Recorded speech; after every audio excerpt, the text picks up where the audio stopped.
తాకట్లో ఉన్న మీ బంగారాన్ని విడిపించి ఆ రోజు ఆన్లైన్ రేటుకి కొంటాం. Sharma gold company.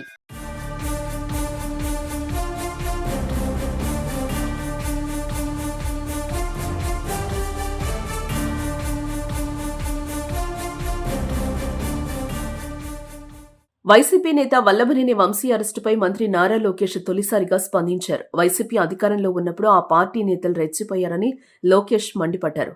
ఇష్టమొచ్చినట్లు వ్యవహరించి ప్రజలు, ప్రతిపక్ష నేతలను తీవ్ర ఇబ్బందులకు గురిచేశారని ధ్వజమెత్తారు. విశాఖ పర్యటన ముగించుకుని గన్నవరం విమానాశ్రయానికి చేరుకున్న సందర్భంగా లోకేష్ ఈ వ్యాఖ్యలు చేశారు.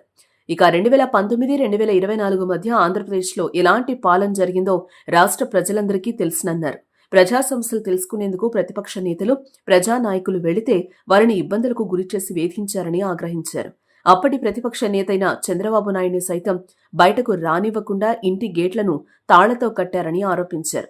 ప్రెస్ మీట్ పెట్టి వైసీపీ ప్రభుత్వాన్ని, జగన్మోహన్ రెడ్డిని ప్రశ్నిస్తే కేసులు పెట్టారని మండిపడ్డారు. జగన్ సర్కార్లో మంగళగిరి, గన్నవరం టీడీపీ కార్యాలయాలపై దాడులు చేశారని ఆగ్రహించారు.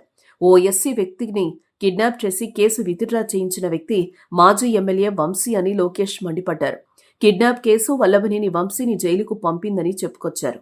అన్ని విషయాలు త్వరలో బయటకొస్తాయని, న్యాయపరమైన చర్యలు తీసుకుంటామని అన్నారు.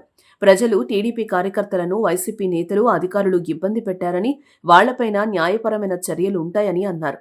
ఇదే విషయాన్ని యువగళం సందర్భంగా బహిరంగ సభల్లో రెడ్ బుక్ గురించి చెప్పినట్లు మంత్రి లోకేష్ గుర్తు చేశారు.